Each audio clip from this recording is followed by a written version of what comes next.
You're listening to Achtung, Millwall, broadcasting from the beautiful South Birmingham. Accept no substitute.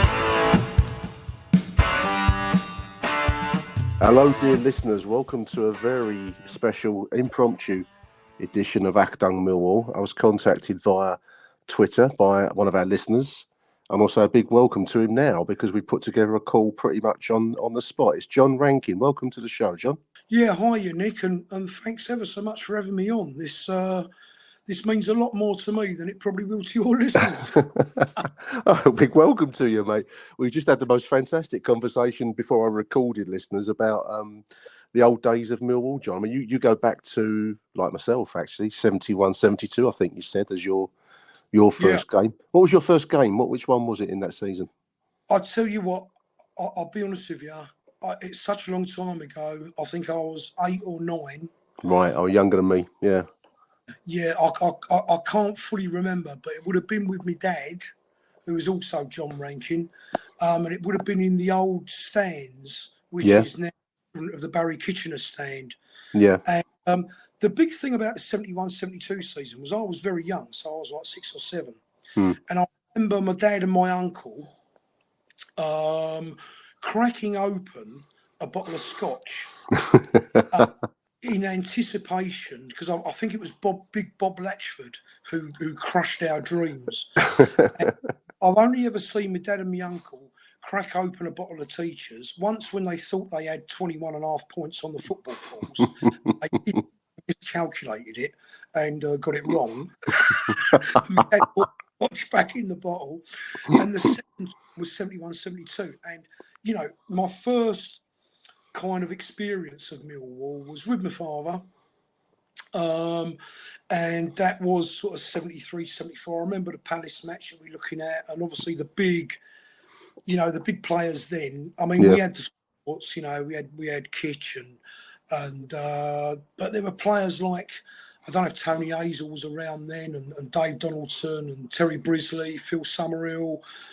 Chris McGrath came later. This is sort of John Seasman, because, you know, they were probably a bit later.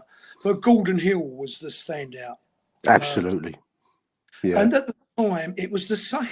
You know, things don't change with Millwall, because at the time, the problem was that as soon as anyone was any good, Frank Purser down Old Kent Road would flog them off. Some of the lads would go down the Old Kent Road, put his windows through, and pay him back that way. But my real connection with Millwall was, as I said sort of before we started, I went to school at Monson Road Primary School. Next door to the old ground, yeah. Next door to the old den. And we used to play our football against other South London schools up on Blackheath on a Saturday morning. And those were the days when I used to jump on a 53 bus outside the flats in New Cross, pay 2p, get off at Blackheath on my own. You know, this is age. How old? I was going to say, how old were you? Yeah, 10 years old. Yeah. Walk across to the changing rooms, which are still there. Get changed, run out, get beat 0-6 or something, you know, or maybe get the odd victory, and jump on the bus home.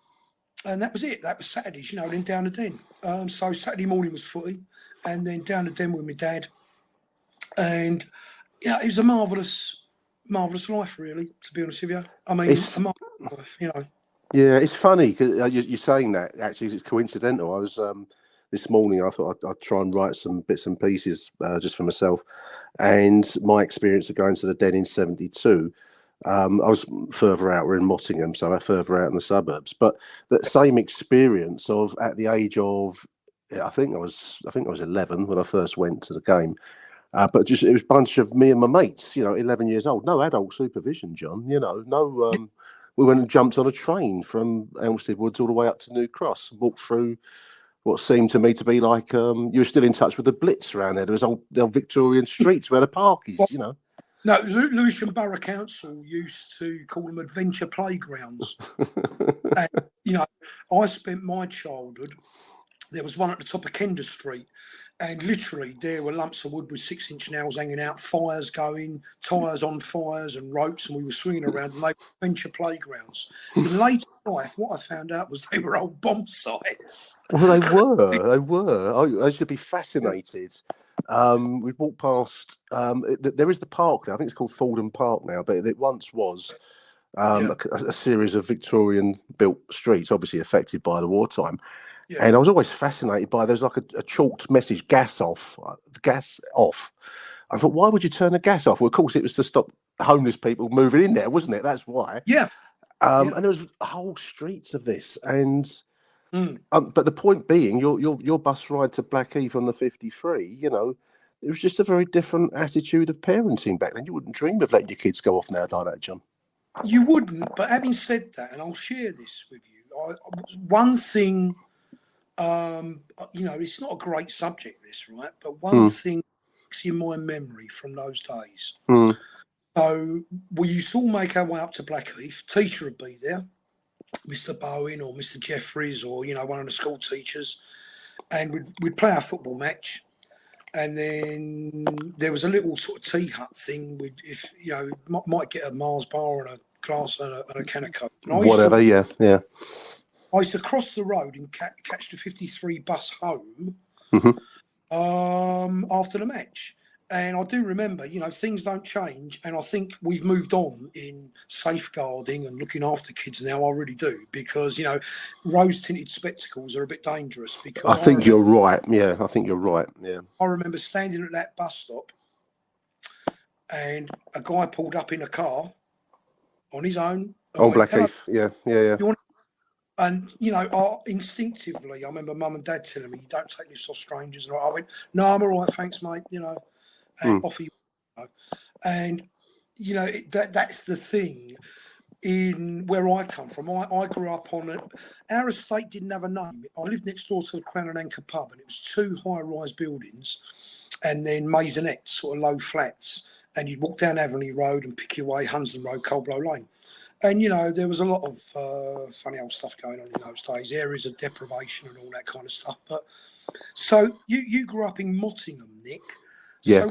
So how did you get connected with Millwall? Because there might be a chance of saying that maybe Palace were geographically. Well, for me, Charlton were the closest club to where we lived. It was by far the easiest journey.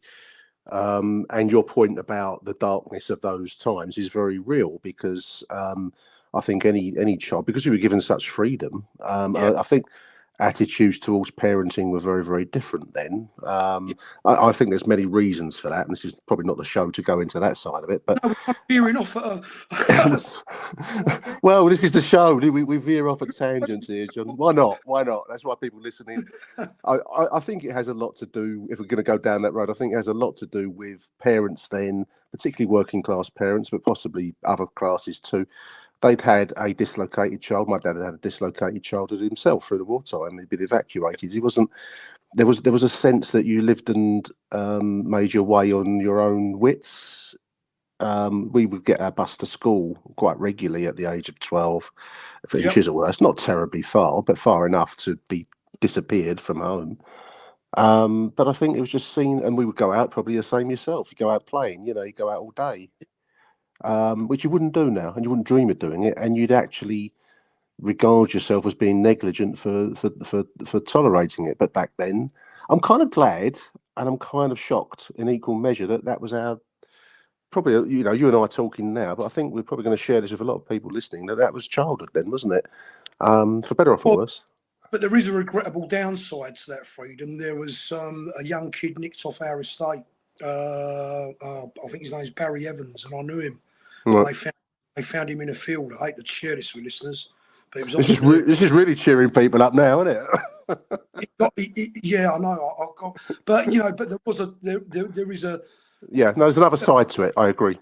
He was abducted and all those. But it's very interesting because culturally, it's very interesting what you're saying here because Millwall was essentially a working class club, and I still sort of you can spot when you go to the Den today. I saw at the new Den when you go, you can spot the people who are coming on a bit of a jolly up, from the city or the middle class.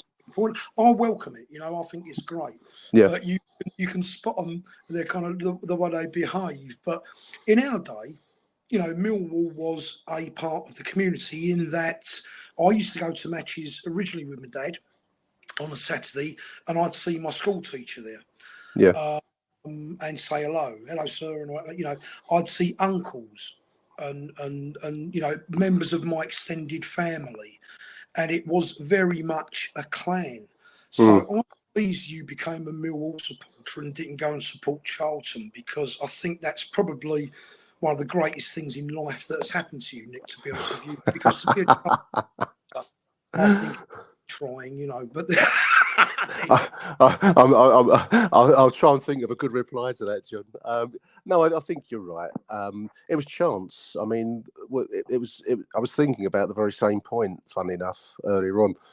And it was basically because the 1971-72 season was a rarity in Mill history, and it hinted at success and the possibility of the big time. We were going to possibly get promoted and up to the first division. And so mates in school said, "You fancy going football?" And Millwall were doing well, so it was just sheer chance that's where we went. It could have as easily, probably more logically, have been Charlton, but it was just chance that took me to the Den in my case. Thank God for that. Yeah, that's right. How did you feel? Because I wanted to ask you about your feelings at the first few matches you saw, because when I took my son to Millwall this season, his first match was just this season, the Blackpool game, and I thought, how's he going to react?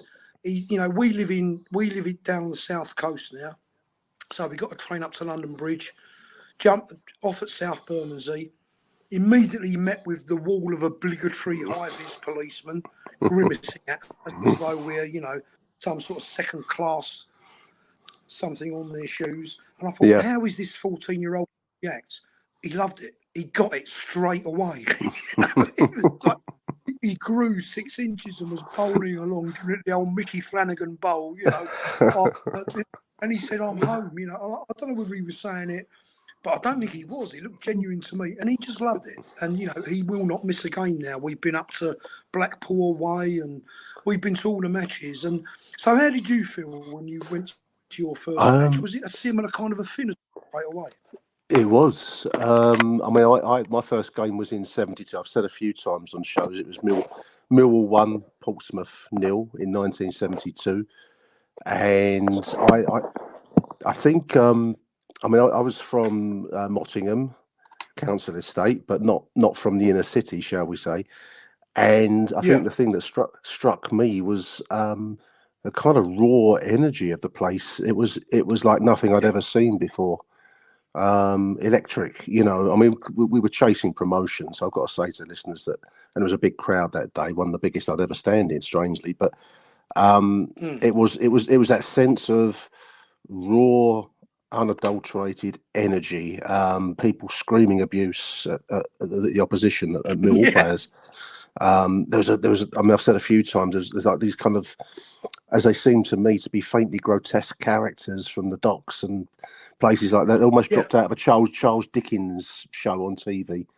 And so it was, I think there was, why did I go back was probably my better. I mean, I know why I went there, because there was a hint of excitement in the air, and it built towards the Preston 2-0 win at the end of the season, which I was at.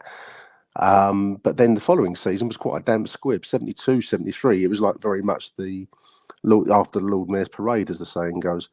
And it would have been very, very easy not to have bothered, John, to be absolutely honest. It was a journey, it was effort was required to come up. But I think I'd probably got the bug, and I think I'd probably, once you and the game that we've picked out to talk about today is Crystal Palace, Mill 3, Crystal Palace 2 in '74, which again was one of the early fixtures where it was a big game, and you get connected with that sense of, it's almost like a hysteria in the air, a mania in the air. You can touch it, you can feel it. It's a real thing.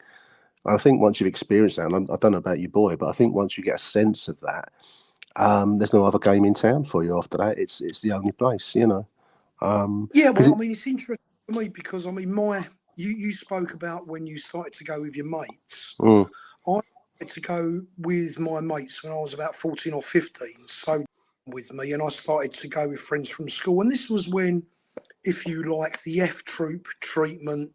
Yeah, the high you know, 70s. Yeah. Yeah, and it was at its absolute height. And I graduated from the stands, which the old Barry Kitchener stand behind the dugouts, to the Cold Blow Lane, which is where I go today with my son. Yeah. And I do want to talk about those years because they were seminal years in what happened at Millwall. You had the hideous 1977 Panorama show come out, which none of us recognised. I mean, we were just all supporters, and there was the police didn't help, I've got to say. I mean, the police really did not help, and they were agents provocateurs as far as I could see. They were there to wind us up and get us going. And I remember going away to a Leyton Orient match, an evening match. So I think we dropped down to the 3rd division by now. Yeah. We spent years 2nd, 3rd division, didn't we? And shuttling. By Bury, Neil won. And I remember a famous match I went to where we got beat 2-5 by Notts County. Remember it? Remember it well. But it didn't really matter. It didn't matter. That's what people fail to understand. I mean, the Palace matches were fantastic. Yeah. The Gordon Hill playing and Posse and all these people. But to me, it was about being with my community, feeling, one of a bigger part. Yep. And just the term now, without being too prosaic, is visceral. It was a very male-orientated environment. Yeah. And you could swear, and I could swear in front of my dad without getting told off. That was fantastic. Giddy stuff. But as soon as we went home, he'd say, "Now then, right, that's enough." Going home, your mother's there. Yeah. I'll kill you like that. But at Millwall, I could swear, as much as I wanted to, and just go bonkers. And I think that's release. It was kind of. It's been a tough old week. My dad was a printer. My mum worked in the hospital. They're working all hours of God sends. For standard wages. We lived in a council flat. I didn't know at the time, but there weren't much money around. There wasn't no kind of stuff. Dad didn't have a car. I didn't know. I was just happy. Yeah. But I think the release for him as well. To say the things that he wanted to say. And I think when he was really shouting at the referee used to get a lot of stick. Yeah. And I think he was really shouting at his boss at work, to be honest with you. I think that's what it was really about. So was that transference, that's called, John? I think it's psychological. Is that called transference? Transference. You move your object of your hatred goes onto something else as a method of letting it out safely. I think and I think, on that basis, we all okay, we lost, but we were feeling better. We'd seen our team and we'd had a good old sense of community. But you go back to that Palace game you mentioned now. For me, I want to talk about the West Ham rivalry because I remember some pretty dim and dark days where 2 supporters were killed, and I remember our being leafleted by Millwall. I've seen that leaflet. Yeah, I've seen that leaflet. Yeah, we got that leaflet saying meet at New Cross Station. We're going to kill a West Ham supporter in retaliation for the one that died at Millwall. Also, the National Front were about as well, and we had the New Cross fire, which was just up the road from me. It was all going on. But I remember this, right? I remember my dad, God rest his soul, getting a twerp, which is how I can describe him, a National Front twerp, by the collars outside the old den, getting hold of all his British Bulldog or whatever the stupid papers were called, scattering on the road, and giving them colors. Because it was very much at that time. It was also socialist, Labour voting, trades union, working. Very strong in those times. Yeah, very, very strong, very strong. And I'm glad that we've sort of moved on now. I mean, the political parties have changed enormously since then. But the National Front got no.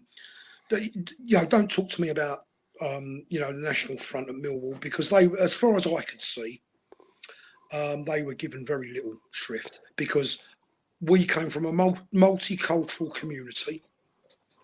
A lot of my friends were from the West Indies and Pakistan, India, various and all that. places. Yeah, There was this. I mean, Phil Walker and Trevor Lee, right? Two of the most loved Millwall players I can remember. I don't like, all right, there might have been a racist element creeping in and all this kind of stuff, but I tell you what, it wasn't where I was standing, or it wasn't with my cohort or my parents. Like that. Certainly wasn't when I'm they not were trying to scoring the whitewash goals, it, John. but Either. No, that's right. I mean, it used to fascinate me coming up. My station I got off was New Cross, and there was always a bloke standing there, black guy actually, selling a paper called Newsline, which I think was it was either Trotskyite or it was socialist worker or something. Socialist worker. Something of that ilk, and so you could walk past him trying to sell you Newsline, and then if the National Front were about, then you could also pick up the opposite end of the spectrum when you got to the ground if you wanted it. I mean, most of us were just there to watch the football, weren't we? I mean, I used to buy the programme. That was it for me. That did me, but it always used to amuse me when I became a little bit older and you knew what was what was involved on both ends of the spectrum. Do you think that certain elements were trying to, I don't know, get some sort of street cred by recruiting Mill? Because the Millwall supporters I know had no time for the National Front or the Socialist Worker. But neither ends. Watching a football match, thinking about bills and thinking about beer, and I think football's always been seen, and it continues to be to this day, to be seen as a vehicle for people to get others to think in whichever way they want them to think. And I mean, it can be good, it can be bad, whichever perspective you choose to take. And I'm not gonna say which is which, but I think then probably in a bit more of a crude fashion nowadays, it's all done via the modern social media and TV and all the rest of it. But I think it's football is still seen as that having that amount of impact. It's such a powerful force in people's lives. Mere fact that you and I are talking now speaks volumes, because after 50 years of following Millwall, we're still here, we're still talking about it. So not many subjects command that level of power, do they? And I think that's why. I think that's why, from many different perspectives and political backgrounds, people want football to be what they want it to be, rather than a sport, a pursuit, an entertainment ultimately. I think you're right, and it touches so many chords. I mean, my father was a lifelong Millwall supporter. I've actually, as you can imagine, I bought one of those plaques in the wall. Our wall, our wall. I bought him a plaque there, and I'm a granddad who was interested. He was a Scotsman. Yeah. He was a Rangers supporter. And I was always told, it was news to me, that the jam factory started Millwall. It might well have done, Morton's Jam. Canning factory, It was Scottish dock workers. That's why we had the blue and the salt eyes on the corner flag. And my granddad, who was a Glaswegian, came down from London in the great, sort of drift down to find work, and immediately went to Millwall, and became Millwall. So my dad, and then me, and now my son. So, but I tell you what, though, I do want to talk about the current football as well. I mean, sort of 70s, 80s was my regular sort of time there. Obviously, I remember Sheringham Cascarino. And I've reconnected with the club in recent years a lot more deeply, especially with the passing of my parents, to kind of reconnect. And one thing that strikes me is I'm not a row it out person at all. I mean, I've got to say, I've listened to the guy give his videos, and, the guy knows about football, man. I mean, he really does. I mean, I think he does. And I enjoy watching Millwall. I've seen some sort of, I call it bipolar on my Twitter feed. euphoria and despair of the bipolar world of the Millwall. 50 years we've had of this, John. It's always been like that. It's always been like that. You know, I remember some fantastic swashbuckling football, and I've seen football when it looked like a kickabout in the park. Yeah. I'm sure I think it's about 78. I'm sure I saw all the Millwall players trying to get the ball at the same time once. You know, it was just all. Achtung, Millwall. You know, I think it's so, but I've got to say though, the levels of fitness of players nowadays and the speed, and I mean, the QPR match for me. I mean, I was there with my son. That was one of the best Millwall games I've ever seen in a long time.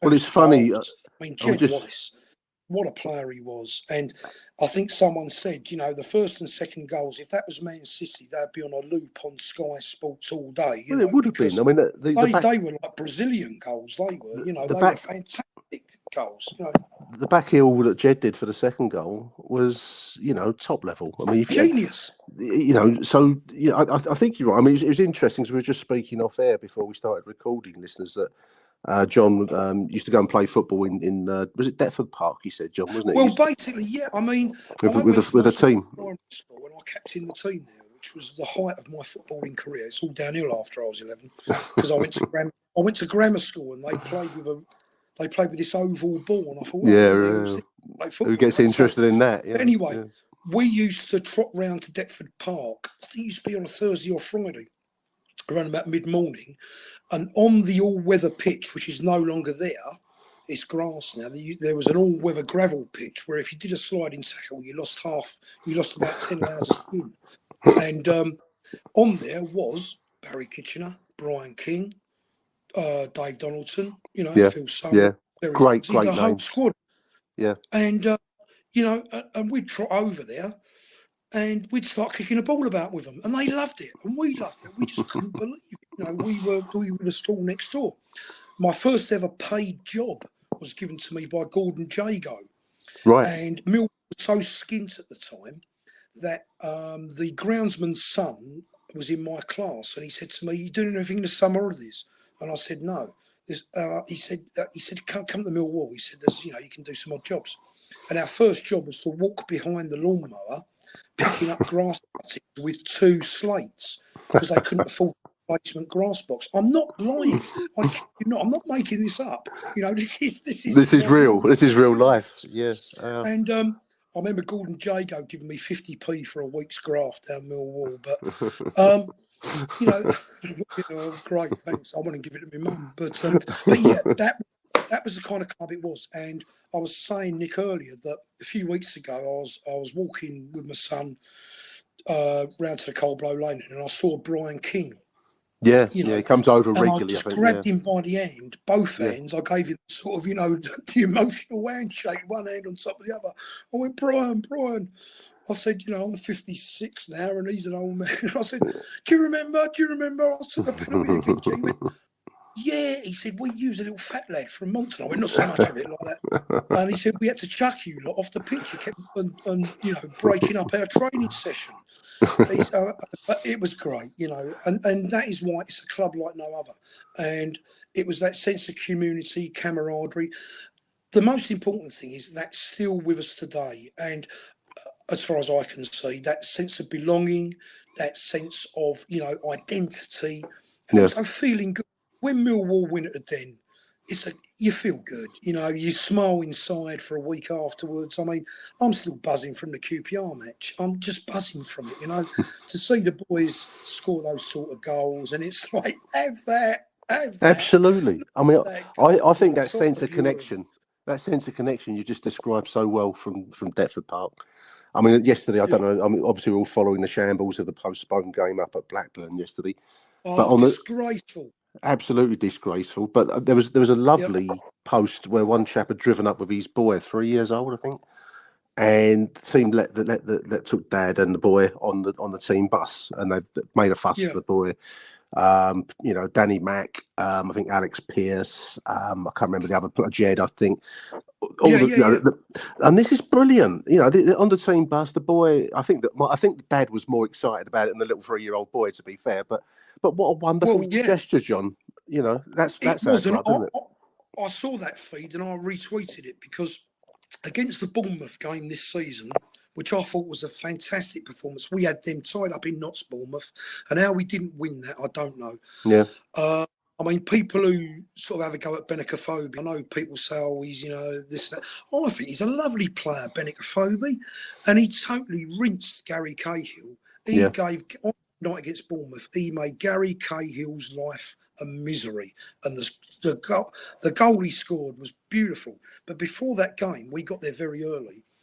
And, me and my boy spoke to Jed Wallace. He came up and had a chat with us. Murray Wallace, because I called Jed, I went, "Oh, superstar, you up for it tonight?"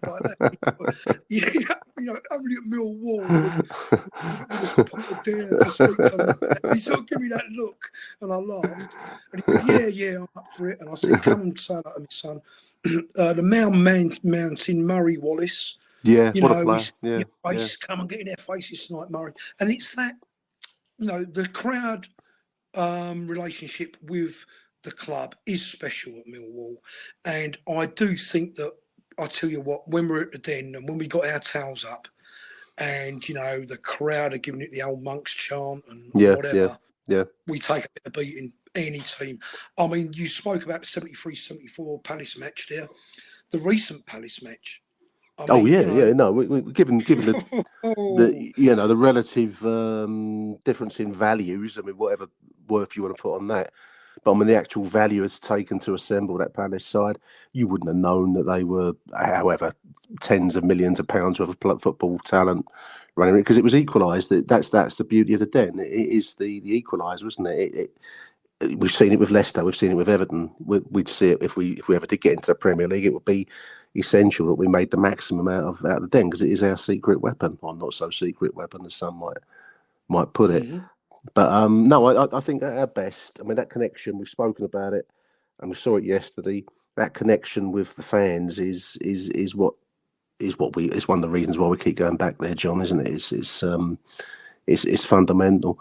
Shall we talk about this game? Because we've gone down some highways and byways of conversation here, listeners. We've done no preparation for this show whatsoever. John just messaged me suggesting we do a call. And then I said yes, but I had no notes and got nothing to work with. So I suggested that we look at the YouTube game, John, didn't we? Millwall 3, Crystal Palace 2 in April 74. And it's, I would say to anyone out there, especially people who are slightly younger, if you want 1970s Millwall, this is brilliant. It's a beautiful sunny day at the Den. Millwall clad in all white, John. I love that kit. I love that all white kit. That early 70s. That's the kit that I was brought up with, that all white, and I remember Dumphy and people like that. And for me, the standout players, as we mentioned earlier, were, Gordon Hill. We used to call him Merlin the Magician.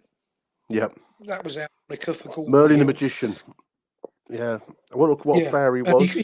He was the first player I ever saw it became fashionable, but he could bend the ball with the inside of his, of his foot. And that's sort of, how all players tend to play now. They put some, as they say, they put some swaz on it, they curl it, yeah. Yeah, curler. And he was mustard, but like a lot of players, he was a winger. And it seems to me, looking through history, you go back to Stanley Matthews, and all these players, you've got to have good wingers. Absolutely. In the team. And he was fantastic. But there are other players as well in that team which were just great. I mean, the big one, obviously, is Harry Cripps. And I mean, talking to my father when he was alive, the successes that we had in that sort of early to mid 70s, my dad was a big pal of a guy called Len Julians, who was our centre forward in the 60s. Now, the reason why he was a friend of his was because Len Julians used to work at the London Evening Standard, because back in those days, players only got the £100 a week or something. It wasn't. Yeah.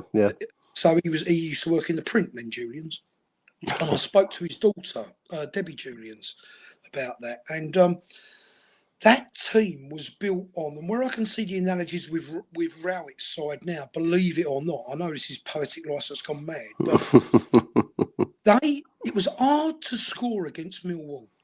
Yeah, I agree. That was the first statement that was made about a Millwall team. It was hard to score against them, Yeah. And I think, a lot of people have a go at Rowett's sort of defensive approach, but we went up to the Coventry match recently, and we set out our stall. It's going to be tough to score against us tonight, and we nicked a goal and came away with 3 points. And it was just an interesting point of view, because the current thinking is, Rowett ball, it's, 5 across the back and CDMs everywhere and all this kind of stuff. But I don't know. The jury's out for me on that, So going back to that, was different because, as you say, sun was shining, and you had an attacking Millwall there as well as they could defend. Barry Bridges and players like that, and Derek Posse, fantastic players, playing on all pitches with a heavy ball, and producing skills which would not be out of place in today's game, I've got to say, No, I mean, I agree. I mean, the Gordon Hill, we've mentioned already, he gets I've forgotten the disallowed goal. I remember feeling a great sense of injustice at this game when there's a late spectacular strike disallowed. I think offside. And when you watch it again, you get that sense of injustice that came back again, because he was a player of talent, listeners.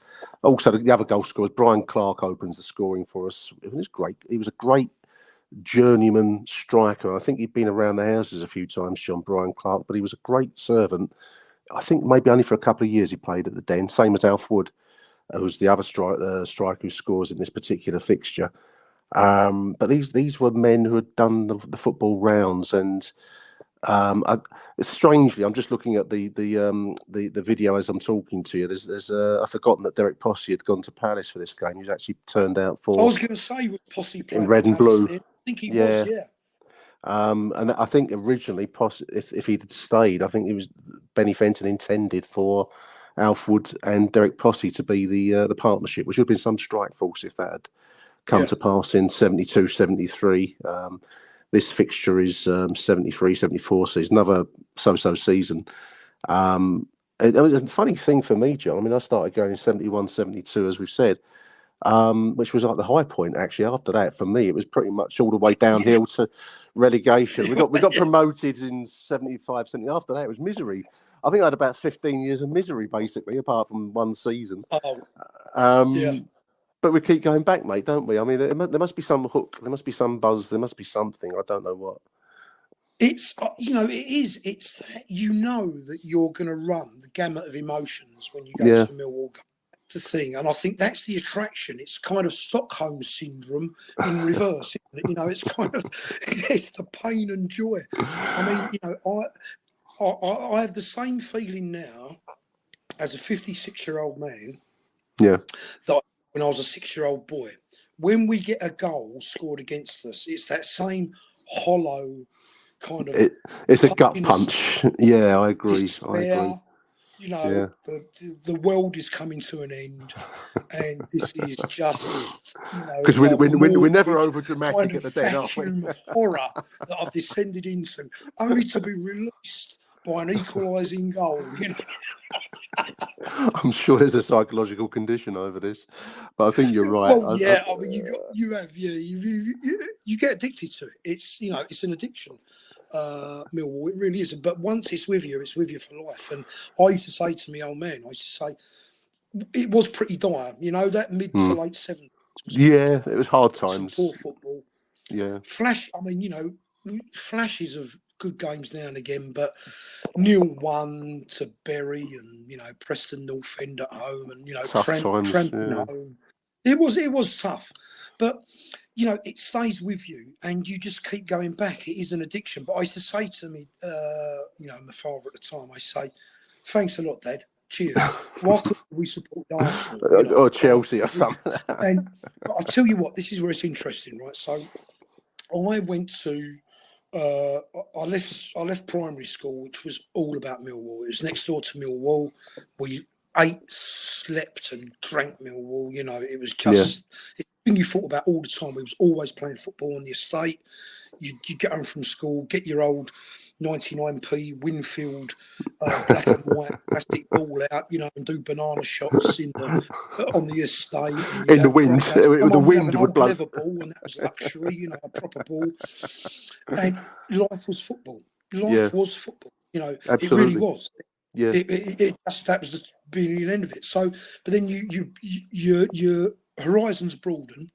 I went to the local grammar school, and there was kids there supporting the Arsenal and Tottenham and all that. And I thought, interesting.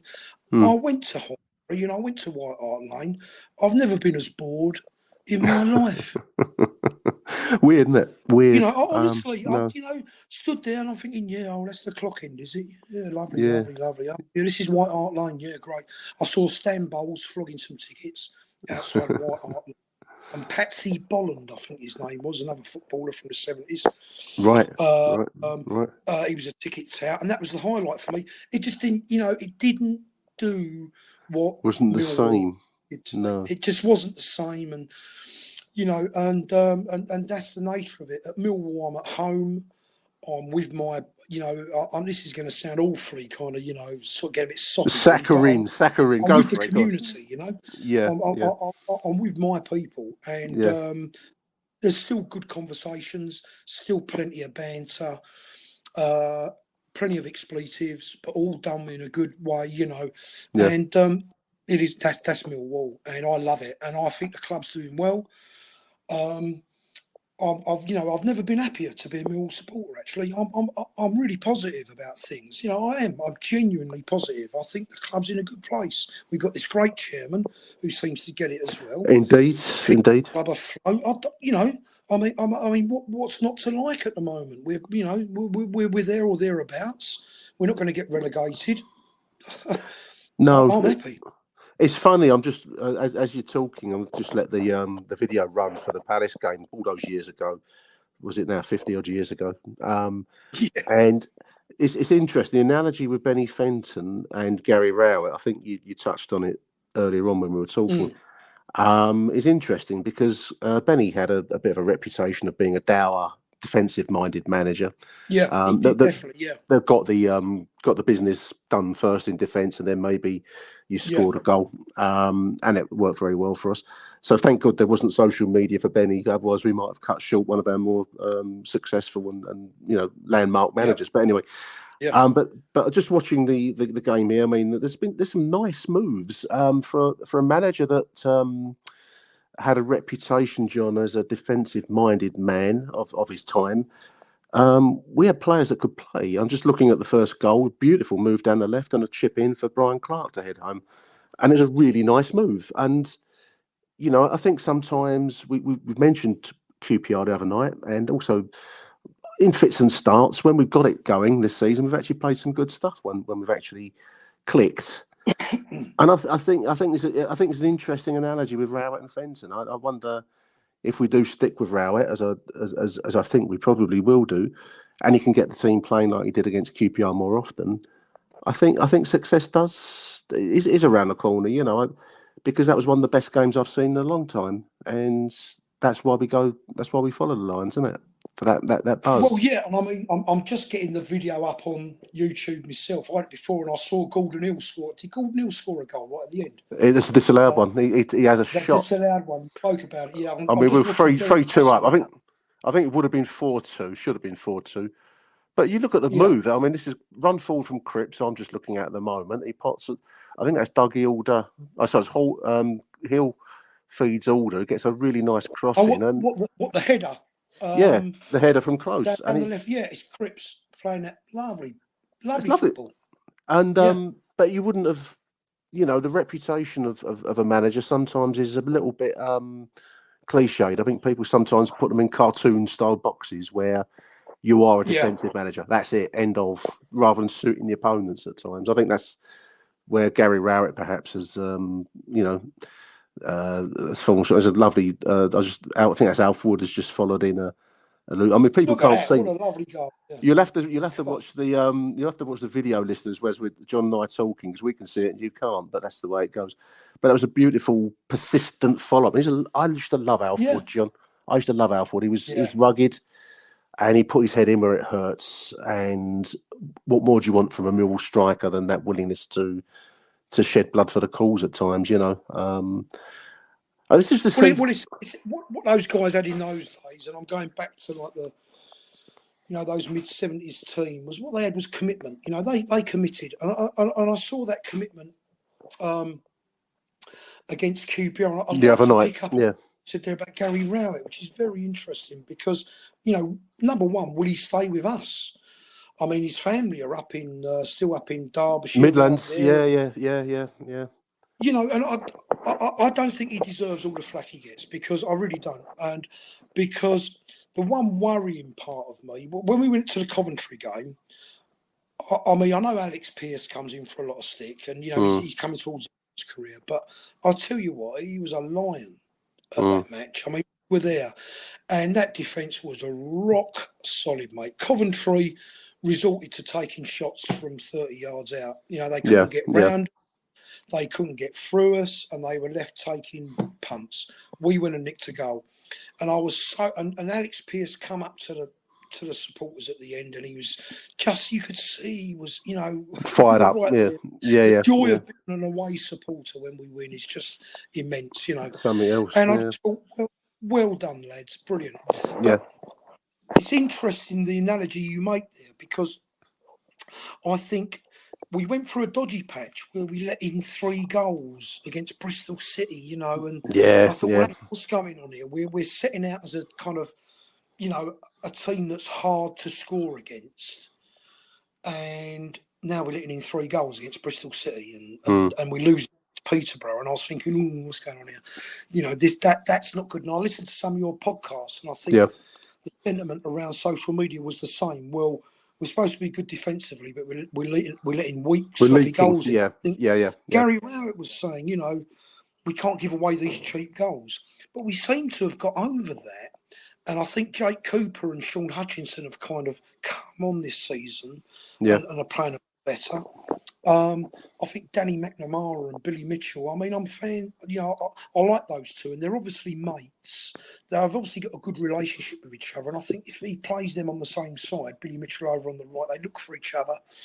And, I think that there's a lot of good stuff happening with those relationships on the pitch as well. Mason Bennett is obviously, enjoying himself, and I can see a lot of analogies between the team now and that camaraderie. You listen to, or you even go back to like Sheringham Cascarino era, Terry Murdoch and all that. They had that bond. They had that, that playing for each other and enjoying each other's company and on the football pitch. And as I say, I mean, shoot me down in flames, you'll probably lose next match, 0-3 at home. We've got Derby midweek. Derby. Really good spots, with Millwall. I'm really enjoying it, It's great to hear from you, John. I mean, sometimes on these shows, I get messages from people and saying how it's maybe the show can be a bit downbeat at times. You can only speak about the match you've just seen, but it's nice to be able to maybe redress the positive balance a little bit. So I want to thank you for coming on the show today. We've gone far and wide in our conversation, but I think that's the nature of following football, isn't it? You start off with one thing and you go via many different locations to get to a conclusion. Well, yeah, I mean, that's the nature of it. And just one person I'd like to name check as well is Father Owen Beaumont, the Millwall chaplain. Now, the chaplain, yeah. I mean, we had a memorial service for my mum up at Sugar Key. We scattered her ashes in the Thames. She's an old Bermondsey girl.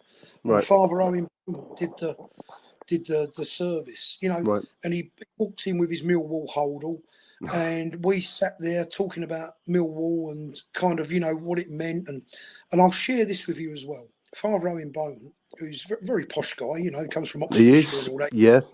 Local vicar in New Cross. I remember him when I was a boy. Long time, yeah. A long time. Seminal character at the club. And he was saying, well, the thing is, John, he said, the thing about Millwall is, he said there was a recent headline in, I think it was the Cardiff Echo, 3 arrests at the Millwall game. He said, and all those arrests were Cardiff supporters. He said, really can't stand the media. I think it was kind of, It just sums it up. Fantastic. And to be honest with you, I know a lot of people say, "Oh, this reputation." I don't care, to be honest with you. That's part of the joy. You know, it's part of the joy. We're a unique club. Call us what you like. We know what we are. And, you know, Nick, thanks ever so much for having me on, mate. I've rambled on like a madman. That's a great way to I just had to reach conclude it because I think that there is so much to be really, really positive about. And all I can say, mate, is come on, you Lions. Fantastic stuff. John Rankin, really appreciate you taking time out your Sunday afternoon, mate. Thank you for coming on the show. And we'll be back with another edition of Achtung Millwall, I imagine, after the Derby midweek game, when we're probably going to get beat after John's positivity. So till then, arrivederci Millwall. Bye for now. Thank you for listening to Achtung Millwall. If you enjoyed the show, please head over to Apple Podcasts and leave us a cheeky little review. Arrivederci Millwall. Till next time. Who do you want to watch?